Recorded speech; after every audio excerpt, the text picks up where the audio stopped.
The second my hand moved toward the center of the mahogany table, the chief financial officer made her decision about where I belonged.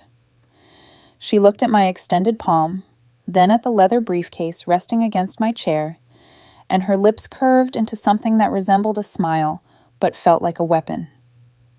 "We don't waste time on pleasantries with audit staff." The words cut clean. Around the boardroom, someone shifted their papers loudly. A pen clicked. Someone else cleared their throat to mask what might have been a chuckle. The small recording device on the credenza kept its red light steady. Documenting every word, I kept my hand exactly where it was. For just a moment, her eyebrow lifted slightly, as if my refusal to withdraw was itself a violation of the unspoken rules she'd just invented. Her gaze traveled from my fingers to my eyes, lingering there long enough to communicate that she was giving me a chance to recognize my error and correct it. The briefcase suddenly felt heavier. "I'm here per our scheduled appointment," I said, keeping my tone neutral. She settled back into her chair, the leather sighing softly. "Then please take a position against the back wall. This discussion involves principles only." The new chief investment officer adjusted his cufflinks, glanced sideways at her, then studied the financial projections on the screen in front of him, his mouth pressed into a thin line. He said nothing. Nobody challenged her. I lowered my hand deliberately and took the chair at the opposite end of the table from where she sat. The silence that followed had weight and texture, stretched tight by what everyone had just witnessed. People adjusted their posture. Someone took a long sip from a water glass. Someone else pretended to read something on their tablet. "We'll proceed," she said, already directing her attention to the presentation screen. "I waited 3 slides. Before you continue, there's information you need to have." Her head rotated toward me with controlled precision. "If you're declining this handshake," I said, "then by market open tomorrow morning, $2.4 billion in committed acquisition financing will no longer be available for this transaction." The silence landed with more force than the earlier dismissal. For 4 full seconds, nobody breathed. Then someone made a sound that was half scoff, half nervous laugh. Another voice joined in, louder now, as if volume could somehow erase the tension spreading through the room like frost. "That's quite enough," she said crisply. "Please remain seated." I was already seated. The story I'm about to share is a fictional narrative developed by the creative team at Revenge Delivered. While the individuals and specific events are products of imagination, the power structures, the failures of judgment, and the resulting consequences mirror scenarios that play out regularly in actual financial institutions. Each narrative exists independently, delivering a distinct message that stands alone. The presentation continued.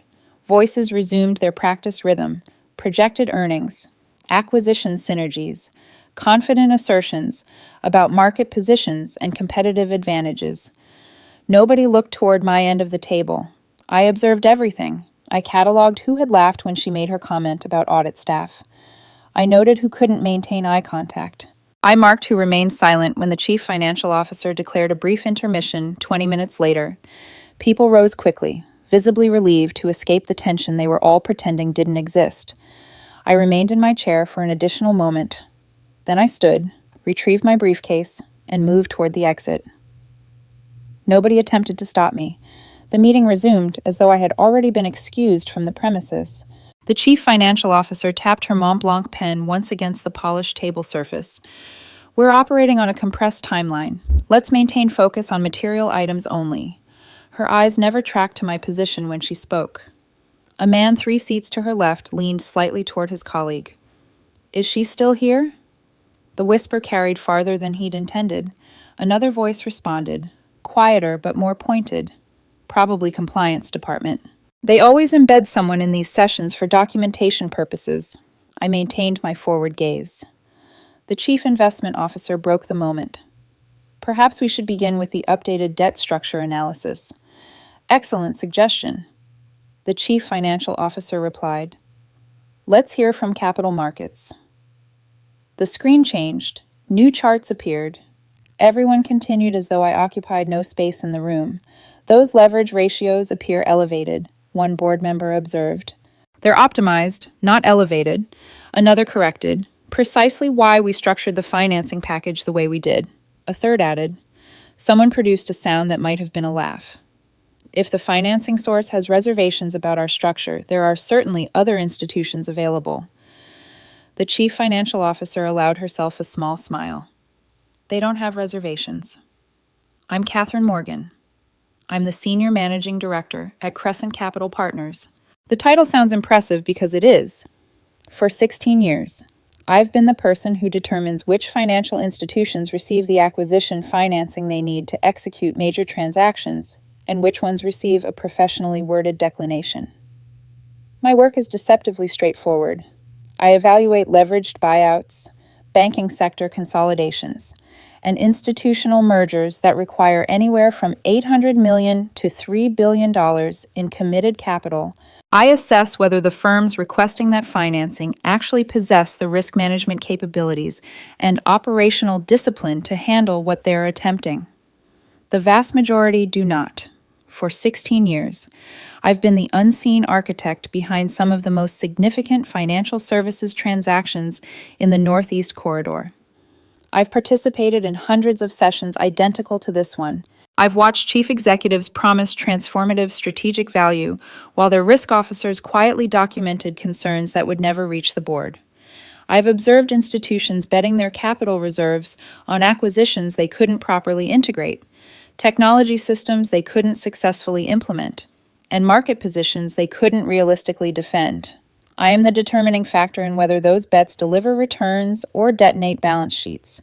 The Pinnacle Financial Group boardroom on the 53rd floor carried the scent of old money and new anxiety, which is to say it smelled like imported coffee, furniture polish, and the particular combination of confidence and desperation that accompanies attempting to close a $2.9 billion banking acquisition while your credit ratings are under review. The room itself represented everything about traditional financial power: triple-height ceilings with crown molding, a conference table crafted from a single piece of Brazilian walnut that could accommodate 22 people but currently seated 16, chairs upholstered in burgundy leather that cost more than some employees' annual salaries, a digital display wall showing market indices and the Pinnacle logo in understated gold.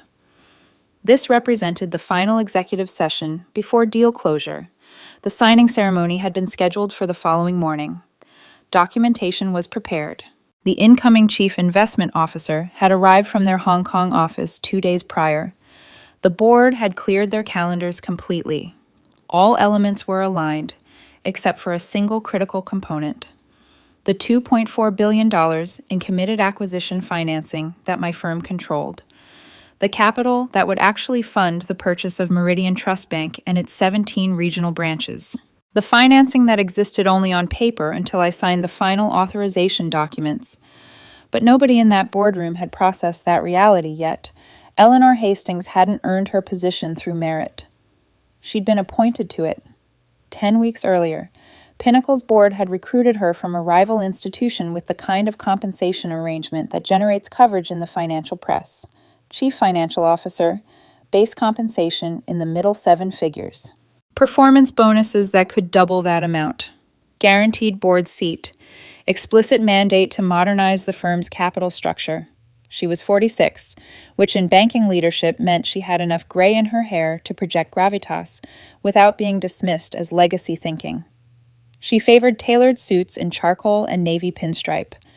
Her hair was maintained in an exact shoulder-length style that probably required weekly salon visits. She possessed a smile that photographed well for annual reports, but never quite reached her eyes in person. Her official role was Chief Financial Officer, but her actual function was to serve as the public face of Pinnacle's transformation from regional player to national banking force. The financial analysts described her as a strategic hire. The banking trade publications called her a bold choice. The mid-level managers who actually understood the firm's balance sheet called her something considerably different when they thought nobody was recording. During her first week, she'd restructured Pinnacle's entire finance division, terminated 4 senior vice presidents who had been with the institution since before deregulation, implemented new reporting frameworks that bypassed the people who understood the actual risk exposures in favor of people who understood how to format Excel presentations. She'd announced at a senior leadership meeting, "We're not here to preserve legacy thinking. We're here to architect the future of regional banking." The experienced credit officers in that meeting had exchanged the kind of glances that communicated they'd survived 4 previous future visions and knew precisely how this one would conclude. In her 3rd week, she'd announced the $2.9 billion acquisition of Meridian Trust Bank, a competitor that controlled valuable market share in 3 adjacent states. The acquisition would expand Pinnacle's deposit base by 48%. It would provide access to commercial lending relationships that currently belong to competitors. It would, according to the investor materials, establish Pinnacle as the dominant regional banking institution in the mid-Atlantic market.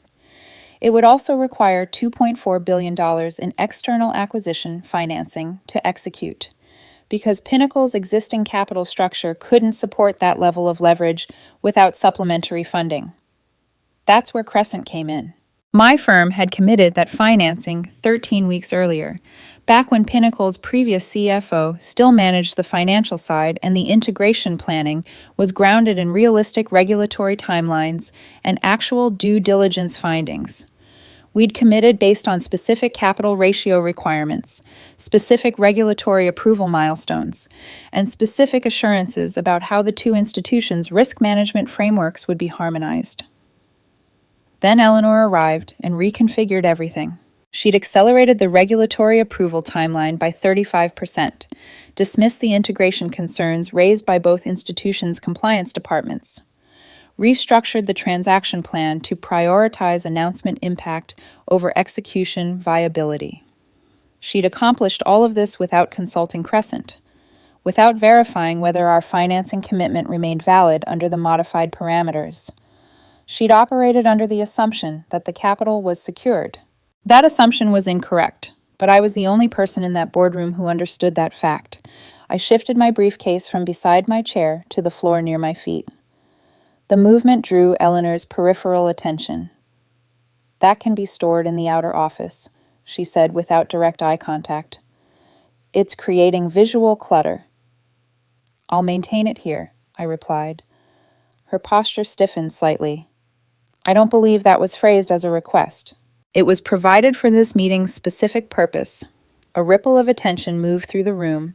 Several people glanced up from their materials. The incoming Chief Investment Officer, Thomas Bradford, observed the exchange with careful attention. His eyes moved from Eleanor to me and back. Then he redirected his focus to his documents. "We're not assembled to debate personal items," Eleanor stated. "We're here to finalize the capital structure and governance framework." "Effective governance requires mutual professional respect," I said. That observation generated visible reactions. Jennifer Wu, the Director of Strategic Planning, went very still in her chair. One of the board members set down his reading glasses. Eleanor folded her hands precisely on the table surface. "And in what capacity exactly are you participating in this session? I'm here representing the acquisition financing." A brief pause. Not confusion. Dismissal. "Those arrangements have been finalized through appropriate channels," she said. "Your presence has been noted." Jennifer Wu glanced toward me, hesitated visibly, then spoke. "We're still awaiting final authorization documentation for the financing disbursement. Legal counsel will process that," Eleanor said with an edge in her voice. "Let's maintain our focus on the strategic overview." The discussion continued without interruption. Regulatory approval timelines that assumed relationships with supervisory agencies that hadn't been cultivated. Capital ratio projections that depended on asset quality assumptions nobody had properly validated. Integration of 2 completely different credit cultures that 5 separate risk managers had identified as fundamentally incompatible. I observed Thomas Bradford sign a memorandum without reading its contents. I watched Eleanor deflect a question about loan loss reserves with a gesture suggesting the concern was beneath consideration. I observed the board approve earnings projections that had been revised upward 5 times in 4 weeks, despite 0 new information to support the increases. At one point, someone raised the topic of contingency planning. What happens if regulatory approval extends beyond our projected timeline? We've incorporated appropriate buffers, Eleanor stated. The financing commitment is locked. I offered no correction, not at that moment.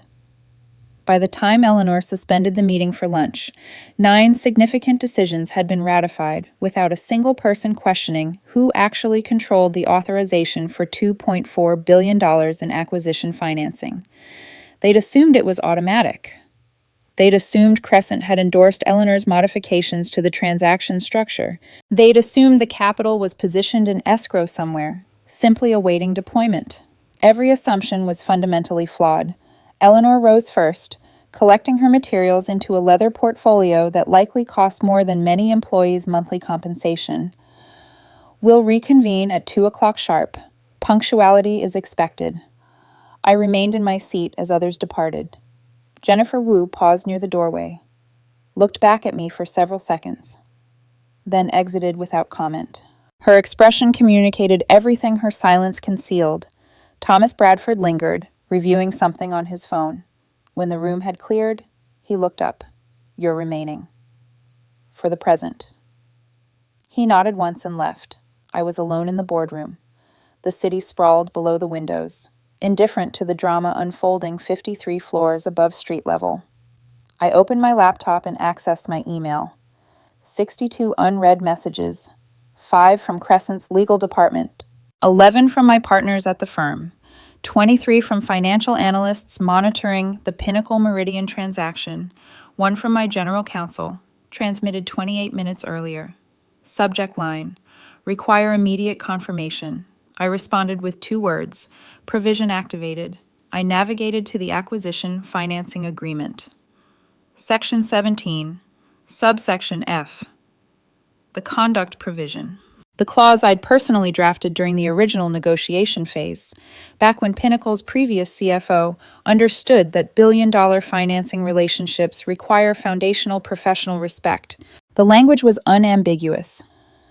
Should any party to this agreement engage in conduct that materially compromises the professional dignity or standing of another party during official proceedings, the aggrieved party retains unconditional authority to withdraw committed financing without financial penalty, effective immediately upon documented notification.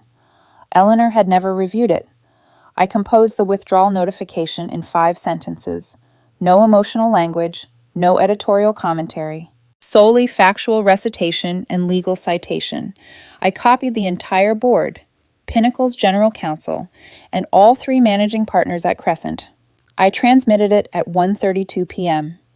By the time participants began returning to the boardroom at 1:58 p.m., 4 board members were already engaged in urgent telephone conversations. Eleanor entered mid-sentence with someone in the corridor, her laugh carrying that practiced quality of someone who hasn't yet realized the ground has shifted beneath them. She didn't glance in my direction. Let's resume, she announced, settling into her position at the head of the table. Jennifer Wu opened her mouth, closed it, then opened it again. Her hand moved toward her tablet, then stopped. Thomas Bradford placed his phone on the table surface with enough force to make a sound. We need to address an urgent matter, he said. Eleanor's expression showed mild irritation. Can it wait until we've completed the regulatory timeline review? No, Thomas said flatly. It cannot. He looked directly at me. Did you transmit a financing withdrawal notification? I did. Eleanor blinked twice.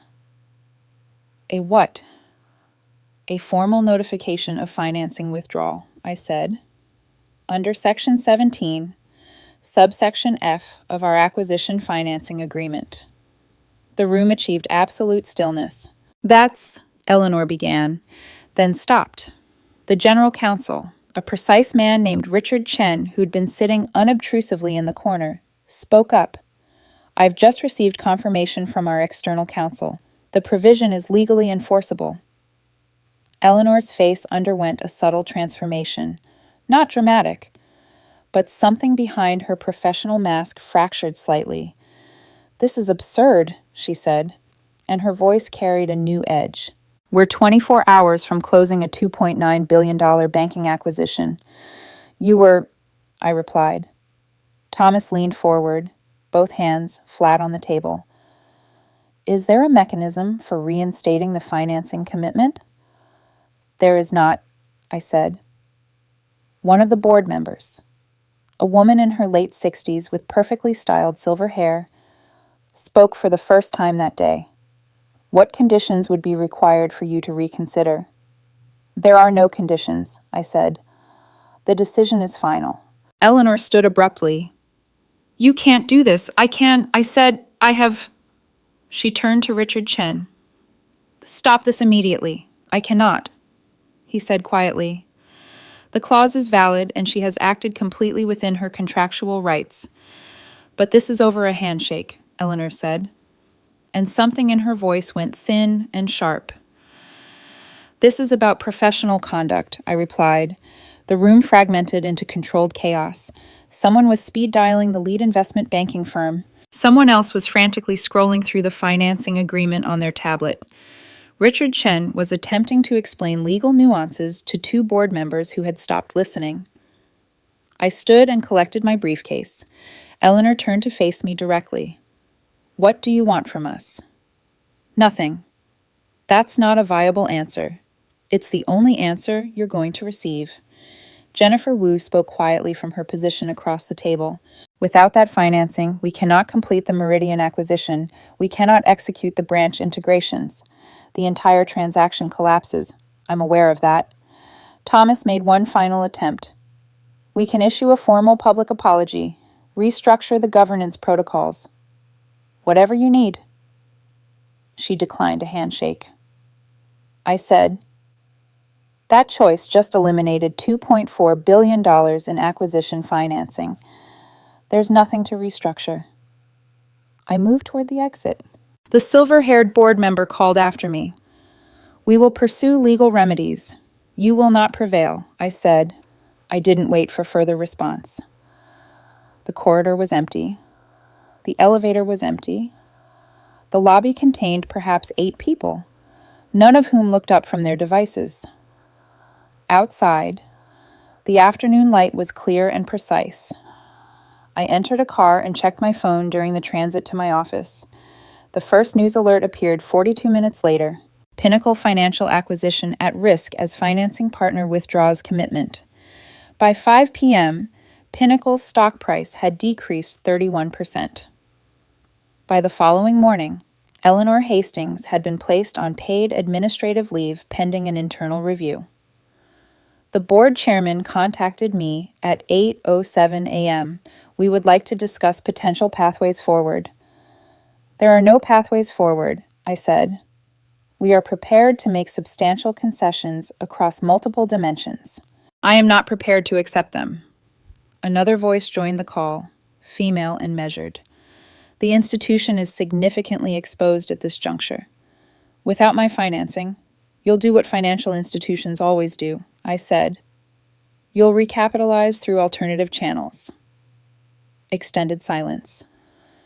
So you're withdrawing completely. I withdrew yesterday, I said. At 1:32 p.m., the call concluded. By late morning, the confirmations began arriving in sequence. Leadership restructured. Risk committees reconstituted. A public statement drafted, revised multiple times, and revised again until it conveyed virtually nothing substantive. Thomas Bradford sent me a brief email. I should have intervened in that boardroom. I recognized the situation was inappropriate. I failed to act. I considered that message for some time. Then I replied, You were in a challenging position. But yes, you should have intervened. I added nothing further. The financial media began calling it the handshake that cost $2.4 billion. The business schools started incorporating it into case studies about professional conduct and power dynamics in financial services. The compliance departments at institutions across the sector began revising their executive training curricula to include modules on respect and professional boundaries. All because Eleanor Hastings believed she could assess someone's value based on the presence of a briefcase. At 1 p.m., my partners convened a video conference. No presentation materials, no formal agenda, just the three of us on a secure connection. We're establishing a new fund, I said, effective immediately. Michael Torres, my co-founder, moved closer to his camera. What are the structural terms, conduct provisions as primary requirement? I replied. Automatic withdrawal rights for documented professional disrespect during official proceedings. No warnings issued, no second opportunities, no exceptions granted. Sarah Park nodded slowly. That will significantly restrict our potential client universe. Exactly, I said. Someone needs to articulate this. David Reeves said, We're going to be perceived as difficult to work with. We're not difficult, I said. We're professionals who require professional treatment. Any institution that objects to that requirement is an institution we shouldn't be financing. Reasonable position, Michael said. What shall we name the fund? Sarah asked. I thought about the briefcase still positioned near my office door. We'll determine that subsequently. The remainder of that day unfolded predictably. At 3 p.m., a reporter from a financial publication called. Just one statement. He said, People want context for what happened. They have all the context they need, I replied.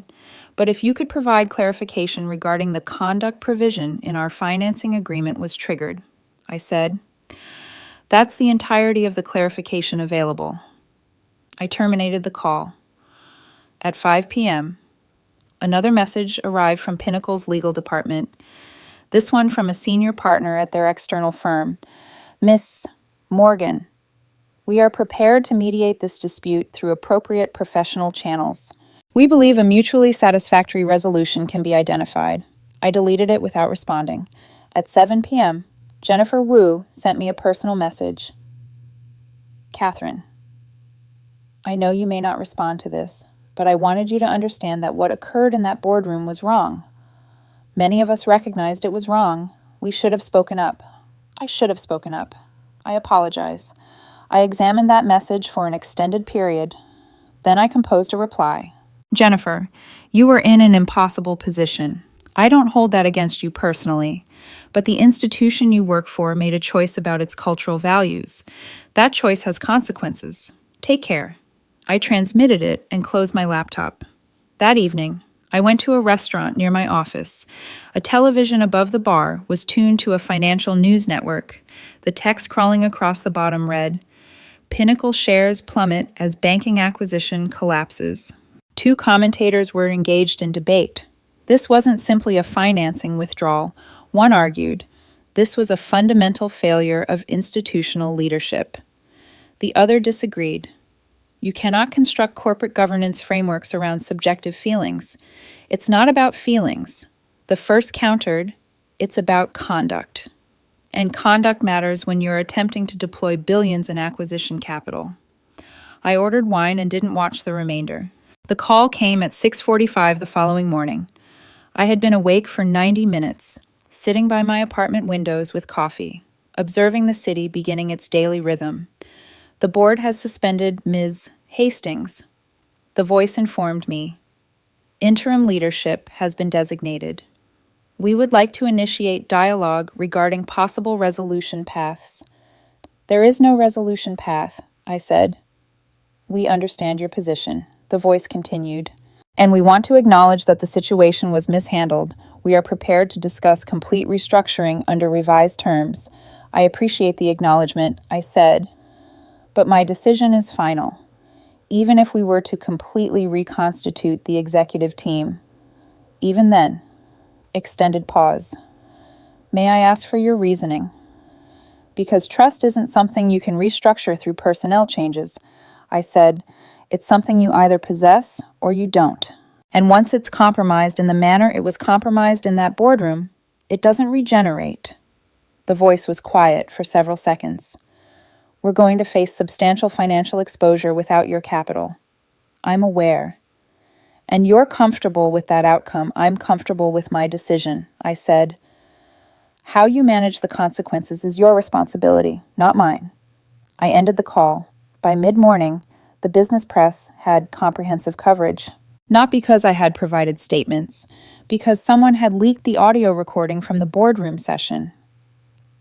The recording device on the credenza that had been documenting everything. Someone, likely Jennifer Wu or another participant who had been uncomfortable with the situation, had transmitted the audio to multiple major financial publications. By 9:30 a.m., it was everywhere. The clip was only 53 seconds in duration. It began with me extending my hand across the table. It captured Eleanor's dismissive glance at my briefcase. It recorded her precise words. "We don't waste time on pleasantries with audit staff." It documented the uncomfortable laughter that followed. It preserved my calm response, my statement about the $2.4 billion. And it concluded with Eleanor's face as she processed what I had articulated. The commentary exploded across financial media. "This is what happens when you mistake arrogance for leadership," one analyst wrote. Another described it as a definitive lesson in professional boundaries. A third simply posted, "Actions have consequences." By noon, Pinnacle's stock had declined an additional 22%. By afternoon, 5 additional board members had resigned. By evening, the institution had announced they were seeking new leadership for both the CFO and CIO positions. Thomas Bradford departed by the end of that week. Not because he had committed any specific offense, but because he had failed to act when action mattered. The graduate business programs began using it as a case study within 6 weeks. Not about acquisition and financing or banking strategy, about respect, about assumptions, about the distinction between positional authority and actual power. One professor published an entire academic paper analyzing the conduct provision I had drafted into the agreement. She described it as elegant in its simplicity and devastating in its application. Her assessment was accurate on both dimensions. I received one additional message from Eleanor Hastings. It arrived 8 weeks after the boardroom incident, from a personal email address I didn't recognize. The message was brief. "I didn't understand who you were. I made assumptions based on appearances. I was wrong. This isn't an excuse. It's an acknowledgement." I sat with that message for considerable time. Then I composed a response. "Thank you for the acknowledgement. I hope this experience provides you with valuable insight. I meant it sincerely, not because I felt sympathy for her, but because the lesson she learned was one that many people in positions of authority need to internalize. That respect isn't optional. That professional dignity isn't a courtesy you extend when convenient. That how you treat people when you believe they don't matter is precisely how you should be evaluated." The new fund launched 4 months later. We named it Meridian Capital Partners. The name was intentional. A meridian represents a fixed line of reference that doesn't change based on who's observing it. It doesn't shift based on titles or appearances. It doesn't require anyone's permission to maintain its truth. We incorporated the conduct provision into every single financing agreement. Word spread rapidly throughout the industry. Some institutions embraced it. They interpreted it as a signal that we were serious about partnership, not merely transactions. Other institutions rejected it. They characterized it as unnecessarily inflexible. They argued it would create friction in negotiations. We didn't finance those institutions.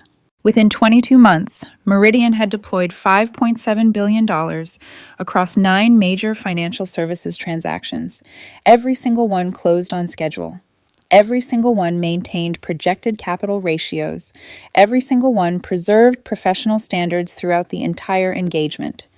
Because when you establish clear boundaries initially, when you make respect a non-negotiable prerequisite, you filter out the institutions that would have created problems regardless. I still think about that boardroom occasionally. The triple height ceilings, the walnut table, the burgundy leather chairs, the recording device with its steady red indicator light. I think about Eleanor's expression when I stated the number. $2.4 billion. I think about the laughter that died in the air. I think about Thomas Bradford, who recognized something was wrong but didn't speak until it was too late.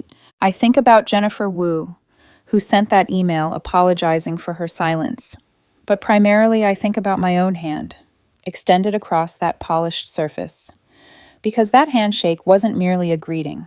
It was an assessment of whether the people on the other side of that table understood that professional respect isn't determined by job titles or assumptions about who's carrying a briefcase. They failed that assessment, and that failure cost them $2.4 billion and a $2.9 billion banking acquisition. Some observers called my actions vindictive. They argued I overreacted to a minor slight. They suggested I should have been more understanding, more flexible, more willing to overlook it. Those observers are incorrect. Because what occurred in that boardroom wasn't a minor slight. It was a window into how that institution actually functioned, into how they treated people they perceived as beneath them, into how they made decisions without understanding who actually held authority in the room. And if they were willing to treat me that way in an official meeting, with recording devices active and billions of dollars at stake, consider how they treated people when nobody was documenting. I didn't terminate that financing because my feelings were hurt. I terminated it because they revealed their true institutional culture. And that culture wasn't one I wanted to finance. 7 months after everything collapsed, I encountered Jennifer Wu at an industry conference. She was working for a different institution by then, a smaller firm with stronger values. We had coffee. She informed me that the Pinnacle acquisition had eventually closed, 21 months late and at substantially reduced scope. They had to secure alternative financing at significantly worse terms. They had to scale back the branch integration dramatically. They lost market share to competitors who executed faster. Eleanor Hastings had left financial services entirely. Jennifer said, "Last I heard, she was doing strategic consulting work in a completely different industry." And Thomas Bradford. "He's a CIO at a mid-sized regional bank now," Jennifer said. "I heard he's actually quite effective in the role. Apparently learned some important lessons from the entire situation." I nodded. We discussed other topics for a while. About regulatory changes in the banking sector. About emerging fintech competition.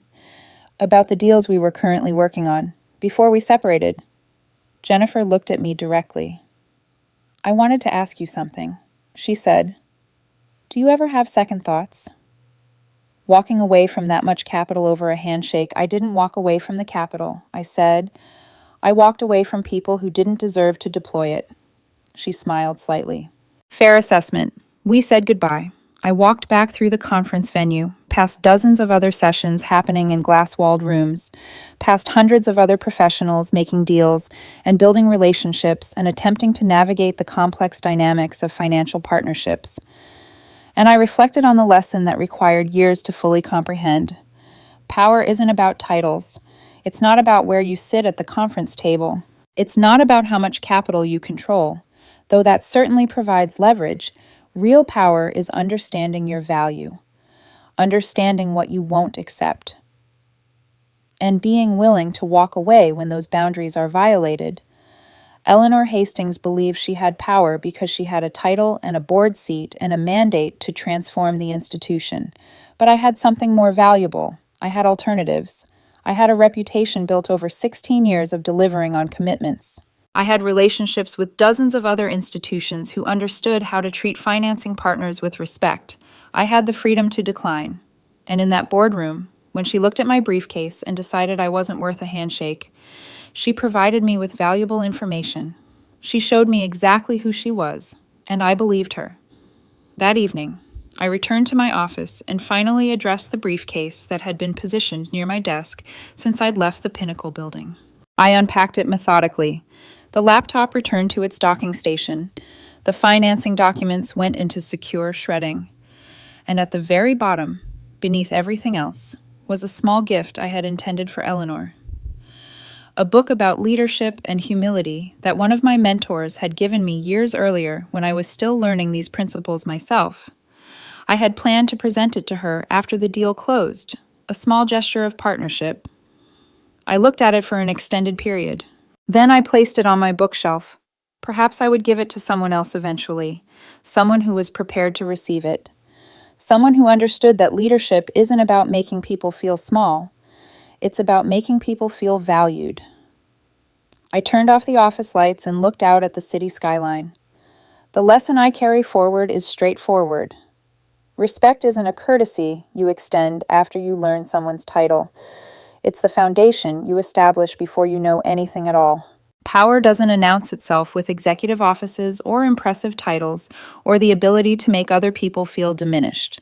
It reveals itself in choices made calmly, with clear understanding.